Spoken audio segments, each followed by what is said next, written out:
நம்ம 2025ல தானே இருக்கோம். ஆனா இப்போ இந்த வீடியோ நீங்க பார்த்துட்டு இருக்கிற இதே நேரத்துல உலகத்துல 6 போர்கள் நடந்துட்டு இருக்குன்னு சொன்னா உங்களால நம்ப முடியுமா? அதுல இப்போ அதிகமா இருக்கிறதுலே மிகப்பெரிய பிரச்சனையா ஆரம்பிச்சிருக்கிறது தான் இஸ்ரேல் வர்சஸ் ஈரான். கிட்டத்தட்ட 4வது நாளா இஸ்ரேல் ஈரான் மேல மிகப்பெரிய தாக்குதலை நடத்திட்டு இருக்காங்க. அண்ட் பதிலுக்கு ஈரானும் இஸ்ரேல் மேல மிகப்பெரிய தாக்குதல் நடத்திட்டு இருக்காங்க. இதுல நம்மளுக்கு இருக்கக்கூடிய மிகப்பெரிய கன்சர்ன் என்ன அப்படின்னு பாத்தீங்கன்னா, ஈரான்ல மோர் தென் 1000 இந்தியன் மெடிக்கல் ஸ்டூடெண்ட்ஸ் படிச்சிட்டு இருக்காங்க. அண்ட் இஸ்ரேல்ல பாத்தீங்கன்னா மோர் தென் 30,000 இந்தியன்ஸ் வேலை பார்த்துட்டு இருக்காங்க. ரெண்டு சைடும் இந்தியர்கள் அத்தனை பேர் இருக்காங்க. ஈரான்ல இருக்கக்கூடிய இந்தியன்ஸை எப்படியாவது வெளியே கொண்டு வரணும் அப்படிங்கிறதுக்காக இந்தியா படாதபாடுபட்டு ஏதாவது எப்படியாவது கொண்டு வந்துடணும் அப்படின்னு சொல்லிட்டு அவங்க கவர்மெண்ட்டை கான்டாக்ட் பண்ணிருக்கோம். அதுக்கு அவங்களும் இப்ப ரெஸ்பாண்ட் பண்ண ஆரம்பிச்சிருக்காங்க. அது என்ன அப்படிங்கறத நான் உங்ககிட்ட சொல்ல போறேன். ரெண்டாவது விஷயம் என்ன அப்படின்னு பாத்தீங்கன்னா, நம்ம நிறைய பேர் நினைக்கிறது நம்மளுக்கு என்ன அங்க ஈரான் இருக்குது, இஸ்ரேல் அங்க இருக்குது, அதெல்லாம் உலகத்தோட மேப்ல எங்க இருக்குதுன்னு கூட எனக்கு தெரியாது, அது நம்ம கிட்ட இல்ல, நம்ம பாட்டுக்கு நம்மளோட வாழ்க்கையை ஜாலியா வாழ்ந்துட்டு இருக்கோம், இது எப்படி என்ன அஃபெக்ட் பண்ண போகுது அப்படின்னு யோசிச்சீங்கன்னா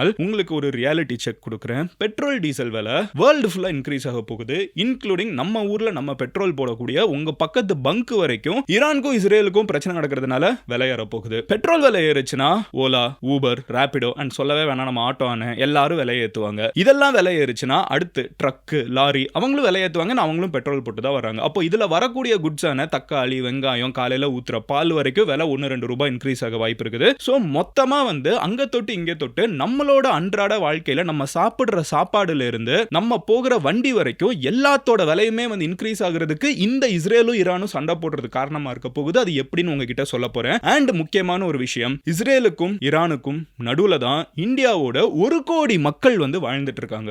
1 கோடி இந்தியன்ஸா? அப்படி எங்க மதன் இருக்காங்கன்னு தானே கேக்குறீங்க? மிடில் ஈஸ்ட் இந்தியாவோட ஒரு மினி இந்தியானே நம்ம சொல்லலாமே. துபாயில போனீங்கன்னா நீங்க அவங்க ஊர் லாங்குவேஜ் அது என்ன அரபிக் கத்துட்டு வரதை விட நீங்க மலையாளம் தான் கத்துட்டு வருவீங்க. குவைத் அங்க இருக்குது, கத்தார் அங்க இருக்குது, சவுதி அரேபியா இருக்குது. எல்லா இடத்துலயுமே எஸ்பெஷலி நம்ம ஊர்ல இருந்து போகக்கூடிய இந்தியன்ஸ் அதிகமா வாழக்கூடிய பகுதி இருக்குது. அந்த நடுவுல இந்த பகுதி இருக்குது. ரெண்டு சைடும் மாத்தி மாத்தி ஏவுகணைகளை பறக்க விட்டுட்டு இருக்காங்க. சோ அங்க என்ன நடந்துட்டு இருக்குன்னு தெரிஞ்சுக்கிறது நம்மளுக்கு ரொம்ப முக்கியம். நம்மளோட ஃப்ரெண்ட்ஸ் அண்ட் ரிலேட்டிவ்ஸ் அங்க வாழ்ந்துட்டு இருக்காங்க. அவங்களோட சிச்சுவேஷன் என்ன? ஏன்னா இதெல்லாம் அவங்க வானத்துல பறந்துட்டு இருக்குது. சோ அதுவுமே ஒரு சீரியஸான விஷயம். சோ இன்னைக்கு வீடியோல நம்ம டீடைலா பார்க்க போறது இஸ்ரேல் வர்சஸ் ஈரான் என்ன நடந்துட்டு இருக்குது. உங்ககிட்ட சிம்பிளா சொல்ல ஆரம்பிக்கிறேன். ஹலோ எவ்ரிவான், நான் Madan Gowri and hello my dear MG Squad.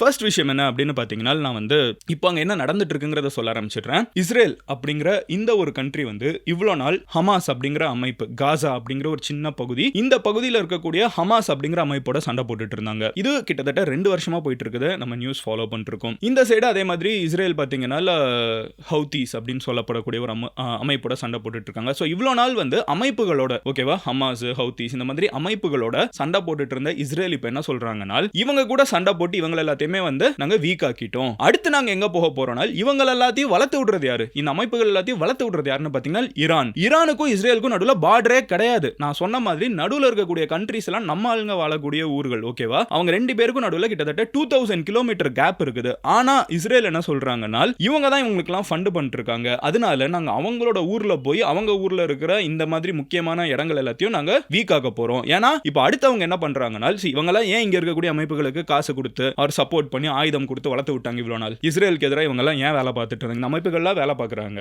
இந்த அமைப்புகள், இந்த குரூப்ஸ் எல்லாத்தையும் வளர்த்து விட்டது ஈரான். ஏன் இவ்வளவு நாள் இதை ஈரான் பண்ணாங்க அப்படிங்கிற ஒரு கேள்வியை அவங்க கேட்கறாங்க. ஏன் இவ்வளவு நாள் ஈரான் இதை பண்ணாங்கன்னா, ஈரானுக்கு இஸ்ரேல்ங்கிற ஒரு கண்ட்ரி இங்க இருக்கிறது பிடிக்கல. ஈரான் என்ன சொல்றாங்கன்னா, இது ஒரு பலஸ்தீனிய பூமி, இஸ்ரேல்ங்கிற ஒரு நாடு இங்க உருவாகிடுச்சு, அதனால இந்த நாடே இருக்க கூடாது, நாங்க அழிச்சிடுவோம்னு சொல்றதுக்காக அதை சொல்லக்கூடிய மற்ற அமைப்புகளையும் வளர்த்து விட்டுட்டு இருந்தாங்க. சோ இன்டைரக்டா 2000 கிலோமீட்டர் தள்ளி இருக்கக்கூடிய ஒரு நாடா இருந்தாலும் அங்க இருக்கக்கூடிய குரூப்ஸ் எல்லாத்தையும் அவங்க சப்போர்ட் பண்றாங்க. இப்போ இந்த குரூப் எல்லாத்தையும் வீக் ஆக்கியாச்சு, ஆல்மோஸ்ட் அழிச்சாச்சு அப்படிங்கிற ஒரு நிலைமை இருக்கிறப்போ இதுக்கு எல்லாத்துக்கும் ஃபண்ட் பண்ணிட்டு இருக்கிற ஈரான் மறுபடியும் 4 குரூப்பை வளர்த்து விடலாம், அதனால நாங்க அவங்கள தாக்குறோம். அது மட்டும் இல்லாம இந்த ஈரான் இப்ப அடுத்து அணு ஆயுதங்களை உருவாக்குறதுக்கு ஃபியூ வீக்ஸ் தள்ளி தான் இருக்காங்க. அணு ஆயுதம் அப்படின்னு சொல்றப்போ ஒரு அணு ஆயுதம் ஒரு கண்ட்ரி கிட்ட வந்துருச்சுனால், ஓகேவா, அதுக்கப்புறம் அவங்க கிட்ட எவ்வளவு ஆர்மி இருக்குங்கிறதெல்லாம் மேட்டரே கிடையாது. ஏன்னா நீங்க எவ்வளவு பெரிய ஒரு படை வச்சிருந்தாலும், எவ்வளவு அட்வான்ஸ்டு டெக்னாலஜி எல்லாம் வச்சிருந்தாலும், ஒரு நாடு இன்னொரு நாடு மேல அணு ஆயுதத்தை போட முடியும் நாள் அந்த நாடு காலியாக போகுது. No matter matter how big your army is, no matter how smart your technologies, அது எதுவுமே மேட்டர் கிடையாது. அணு ஆயுதம்ங்கிறது வந்து அல்டிமேட் சூப்பர் பவர் மாதிரி. இந்த சூப்பர் பவர் வந்து ஈரான் வந்து டெவலப் பண்ண போறாங்க. அவங்களுக்கு இன்னும் 1-2 வாரம் தான் இருக்குது. அதனால அவங்க டெவலப் பண்றதுக்கு முன்னாடி நாங்க அவங்கள அடிக்கிறோம் அப்படின்னு சொல்லிட்டு இஸ்ரேல் சொல்றாங்க. அமெரிக்கா வந்து இதுக்கு ரொம்ப ஸ்ட்ராங்கா சப்போர்ட் பண்றாங்க. எங்களுக்கு இந்த தாக்குதல் பத்தி நாங்க இன்வால்வ் ஆகலன்றனால எங்களுக்கு தெரியும்பா அப்படி இப்படின்னு பேசிக்கா அமெரிக்கா சப்போர்ட் இல்லாம இஸ்ரேல் இதை பண்ணலன்னு உலகத்துக்கே தெரியும். அமெரிக்காவை இதை சப்போர்ட் பண்றாங்க. ஈரான் கிட்ட அணு ஆயுதம் வந்துடக்கூடாது, அதுக்காக நாங்க ஈரான் அடிக்கிறோங்கிறாங்க. ஈரான் என்ன சொல்றாங்க, அணு ஆயுதம் வந்துடக்கூடாதுன்னு என்ன அடிக்கிற, ஆனா உங்ககிட்டே அணு ஆயுதம் இருக்கு. சோ இஸ்ரேல் வந்து அபிஷியலா எங்கேயுமே எங்க கிட்ட அணு ஆயுதம் இருக்குதுன்னு சொல்லலைனாலும் இஸ்ரேல் கிட்ட அணு ஆயுதங்கள் இருக்குதுங்கிறது உலகத்துல எல்லாரும் ஜெனரலா ஒத்துக்கக்கூடிய ஒரு விஷயம். சோ உங்ககிட்ட அணு ஆயுதம் இருக்குது, நீ நினைச்சா என் நாடை என்னைக்குனாலும் அழிக்கலாம், ஆனா நான் வந்து அந்த ஆயுதத்தை கூட உருவாக்க கூடாதா அப்படிங்கிறது ஈரானோட ஒரு கேள்வி. ரெண்டாவது, நாங்க இன்னும் உருவாக்கவே இல்ல, நாங்க உருவாக்குவோம்னு நினைச்சு நீ எங்களை அடிக்கிறேங்கிற பேர்ல இங்க இருக்கிற தலைவர்கள் நிறைய பேர் இறந்து போயிருக்காங்க. அதை விட முக்கியமா பொதுமக்கள் நிறைய பேர், நூற்றுக்கணக்கான பொதுமக்கள், குழந்தைங்க, பெண்கள்னு நார்மலான வாழ்க்கை வாழ்ந்துட்டு இருக்கவங்க இறந்து போயிட்டு இருக்காங்க. இது எந்த விதத்துல நியாயம், நாங்க பதில் கடிப்போம்னு சொல்லிட்டு ஈரானும் வந்து இஸ்ரேல் போட்டு அடிச்சிட்டு இருக்காங்க. இவ்வளவு நாள் ரெண்டு கண்ட்ரீஸ்க்கும் நடுவுல ஒரு பனிப்போர் தான் இருந்துச்சு. பிசினஸ் பண்ணிக்க மாட்டாங்க, பேசிக்க மாட்டாங்க, அந்த மாதிரி ஒரு சிச்சுவேஷன் தான் இருந்துச்சு. பட் இது வந்து ஒரு உண்மையான போரா மாறிடுச்சு. ஆயுதங்களை வச்சு ரெண்டு கண்ட்ரீஸும் மாத்தி மாத்தி அடிச்சிட்டு இருக்காங்க. அண்ட் இப்படி அடிச்சிட்டு இருக்கிற நேரத்துல அங்க வந்து இவங்க இன்வேட் பண்ணல, புரியுதா? இன்னொரு ராணுவம் வந்து இஸ்ரேல் ராணுவம் ஈரானுக்குள்ள போகல, ஈரானோட ராணுவம் இஸ்ரேலுக்குள்ள வரல. விச் மீன்ஸ் இங்க இருந்து ட்ரோன்ஸ் போகுது, இங்க இருந்து மிசைல்ஸ் போகுது, இங்க இருந்து வந்து பதிலுக்கு இந்த வானத்தில இருந்தே மிசைல் வர்றப்போ இவங்களோட அயன் டோம் இந்த சைடு ஈரானும் அந்த மாதிரி சில டெக்னாலஜி எல்லாம் வச்சிருக்காங்க. இவங்களோட ஏவுகணைகள் மேல வர்றப்போ இவங்க பதிலுக்கு இங்க இருந்து ஏவுகணை அடிச்சு அதை வந்து துவம்சமாக்குவாங்க. அதுல மிஸ் ஆகுறது தரையில போய் விழுகுது, தாக்குதல் வந்து நடக்குது. இவங்க தரையில போய் விழுகக்கூடிய இடங்கள் இருக்குல்ல, இஸ்ரேல் என்ன சொல்றாங்க, நாங்க ஈரானோட அணு ஆயுதங்களோட சைட்ஸை நாங்க அடிக்கிறோம், ஈரானோட இந்த தலைவர்கள் இருக்கக்கூடிய வீடுகள் அடிக்கிறோம். அது எப்படி ஒரு இடத்த மட்டும் நீங்க ஒரு பாயிண்ட் ஒரு மனிதனை மட்டும் அடிக்க முடியுமா? முடியாது. சுத்தி நிறைய பேர் இறந்து போறாங்க, சுத்தி இருக்கக்கூடிய பொதுமக்கள் நிறைய பேர் இறந்து போறாங்க. இதுதான் வந்து வேர்ல்டு லெவல்ல நிறைய பேர் கண்டம் பண்ணக்கூடிய விஷயமா இருக்குது. பிகாஸ் ஈரான்ல தலைவர்கள் இறந்து போயிருக்காங்களா? போயிருக்காங்க. நியூக்ளியர் இடங்களை வந்து தாக்கியிருக்காங்களா? தாக்கியிருக்காங்க.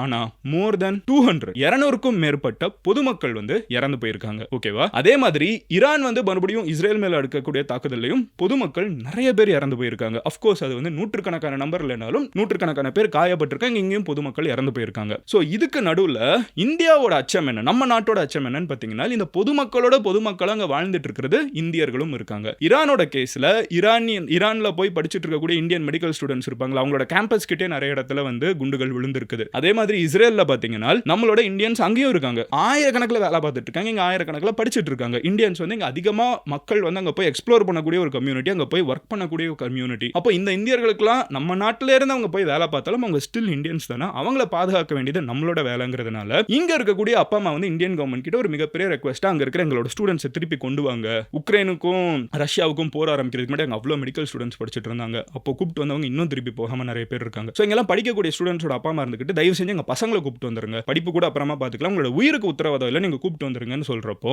இந்தியா வந்து ஈரான் கிட்ட ஒரு ரெக்வெஸ்ட் மேக் பண்ணுது. அதுக்கு ஈரான் என்ன சொல்றாங்களா, ஏர் ஸ்பேஸ் கம்ப்ளீட்லி க்ளோஸ்ட், அங்க இருக்கக்கூடிய வானம் வந்து கம்ப்ளீட்டா க்ளோஸ் பண்ணியாச்சு. சோ ஃபிளைட்ல கொண்டு வர முடியாது. ஆனால் லேண்ட் பார்டர் இருக்குது, ஈரானுக்கும் ஆப்கானிஸ்தானுக்கும் லேண்ட் பார்டர் இருக்குது, ஈரானுக்கும் அசர்பைஜானுக்கும் லேண்ட் பார்டர் இருக்குது. இந்த மாதிரி லேண்ட் பார்டர்ஸ் மூலமா நீங்க இந்தியன்ஸை உங்க ஸ்டூடெண்ட்ஸை கூப்பிட்டு போய்க்கலாம். அவங்களோட நம்பர், பாஸ்போர்ட் நம்பர் என்ன, அவங்க எந்த வண்டியில வராங்க, அவங்கள யாரு கூப்பிட்டு வர போறாங்க, இந்த டீடைல்ஸ் எல்லாம் கொடுங்க. ஈரான் வந்து உங்களுக்கு ஹெல்ப் பண்ணும் நீங்க இந்த ஸ்டூடெண்ட்ஸ் எல்லாம் திருப்பி கொண்டு போகிறதுக்குன்னு ஈரான் வந்து இந்தியாவுக்கு ஒரு அஷூரன்ஸ் கொடுத்திருக்காங்க. சோ இது ஒரு சைடு நடந்துட்டு இருக்குது. இந்தியன் ஸ்டூடெண்ட்ஸ் அங்க இருக்கிறதுல அச்சம் இருக்கா? இருக்குது. அங்க இருக்க நிறைய ஸ்டூடெண்ட்ஸ் கொஞ்சம் கொஞ்சமா வீடியோ போஸ்ட் பண்ண ஆரம்பிக்கிறாங்க, கொஞ்சம் கொஞ்சமா இங்க கொண்டு வரப்படுவாங்கிறதும் நம்மளுக்கு இப்போ தெரிய ஆரம்பிக்குது. அடுத்த ஸ்டெப் என்னன்னு பாத்தீங்கன்னா, இது எப்படி என்னோட வாழ்க்கையை பாதிக்க போகுது மதன், நான் இந்த வீடியோ பார்த்துட்டு இருக்கேன், இந்த வீடியோ நான் க்ளோஸ் பண்ணிட்டு போயிட்டேன்னா எனக்கும் இந்த டாபிக்கும் சம்பந்தமே கிடையாது அப்படின்னு கேட்டீங்கன்னா அதான் கிடையாது. 2025ல உலகத்துல எது நடந்தாலும் அது நம்மள பாதிக்கும். ஏன்னா we are living in a very globalized world. எல்லாரையும் பாதிக்கிற மாதிரி ரொம்ப பெரிய ஒரு நெட்வொர்க்குள்ள நம்ம வாழ்ந்துட்டு இருக்கோம். இப்போ இந்த நெட்வொர்க்கை பத்தி சொல்றேன். ஈரானை வந்து